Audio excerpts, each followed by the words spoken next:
দর্শকবৃন্দ আসসালামু আলাইকুম। আমি এখন উপস্থিত আছি ক্যান্সার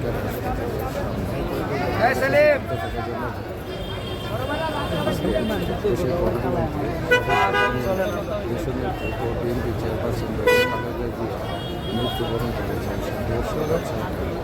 এ তথ্যের ভিত্তিতে এখানে হাসপাতালের সামনে দেশের সারা দেশ থেকে হাজির হয়েছে।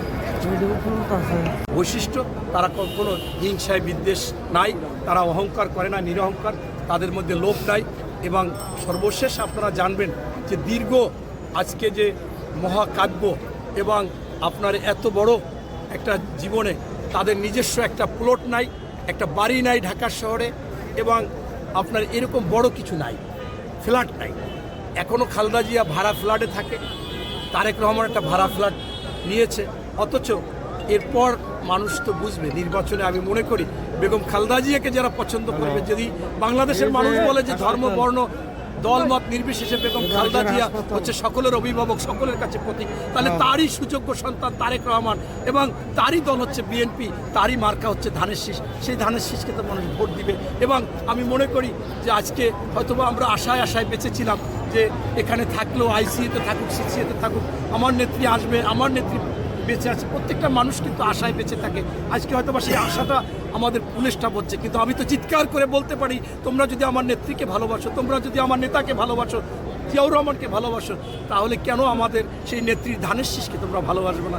তোমরা ধানের শীষকেও ভালোবাসো, আপনারা ধানের শীষকে ভোট দিবেন। আপনারা যদি ধানের শীষকে ভোট দেন, আমাদের বেগম খালেদা জিয়া যেগুলো সমাপ্ত করে নাই, অসমাপ্ত কাজগুলো তার সুযোগ্য সন্তান তারেক রহমান করতে পারবে। এবং এটাই আমাদের চিন্তা ভাবনা। এবং তারেক রহমান স্পষ্টভাবে কিন্তু বারবার জানিয়ে দিয়েছে, দিল্লি নয়, পিন্ডি নয় অন্য কোনো দেশ, এই দেশ হবে সবার আগে বাংলাদেশ। এটা কিন্তু বারবার উনি বলেছিল। এইটা ইস্যু করে কিন্তু বিরোধী দলের অনেকে এটাকে ইস্যু করে মানুষকে বুঝাইতে চাচ্ছে যে তোমাদের আমেরিকাকে ছোট করতেছে, তোমাদের পাকিস্তানকে ছোট করতেছে, তোমাদের ভারতকে ছোট করতেছে। কিন্তু আসলে কাউকে ছোট করে না। আমার রাষ্ট্রকে আমি আমার মতো করে বানাবো, আমার রাষ্ট্রকে আমি ভালোবাসবো, এটাই তো আমার অধিকার। এই জন্যই তো আমরা স্বাধীন। ধন্যবাদ। ভাই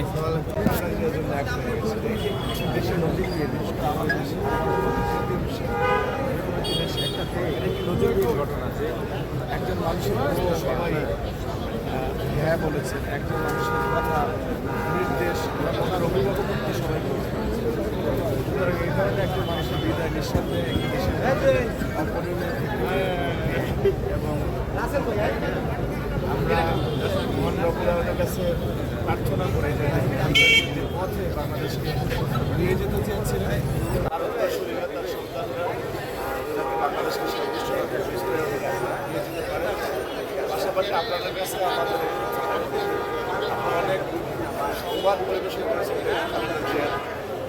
তথ্য জাতির কাছে আমরা উপস্থাপন করেছেন। এইবারকার সে প্রতিবার এসেছেন, আমরা অথবা শেষবারের মতো আপনাদের আপডেট আপনারা দোয়া করবেন যে আল্লাহ যেভাবে দুনিয়ায় সম্মানিত করেছেন, ওনাকে আখেরাতেও সেই সম্মান ওনাকে দান করেন। আর মনে করি যে আমাদের সবারই যেতে হবে যে এটা একদম চিরন্তন সময় খালেদা জিয়া যে আদর্শ রেখে গিয়েছে, রাজনীতিতে মত পার্থক্য থাকবে, বিরোধ থাকবে, দিন শেষে বাংলাদেশের প্রশ্নে যে এক দাগে সেই শব্দটি বেগম খালেদা জিয়া আমাদেরকে শিখিয়ে গিয়েছে। সুতরাং সেই বিষয়টি আমাদেরকে মাথায় রাখতে হবে যে না, আমরা যদি সবাই বাংলাদেশের প্রশ্নে এক থাকি, অবশ্যই বাংলাদেশের পথ করা হবে।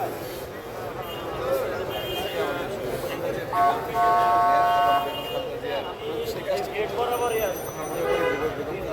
যথেষ্ট সফল একমাত্র ওনাকে নিয়ে আমরা 2 দিন লেখালেখি করলাম, কারণ সে স্মৃতিচারণ করলো, সেটি বেগম খালেদা জিয়াকে সম্মান করানো যথেষ্ট ভাষা বলে আমি মনে করি না। উনি যেটি দেশের জন্য করেছেন সেটিকে ধারণ করে সে সন্তান হিসেবে কাজ করবে, তাহলে ওনার প্রতি সম্মান।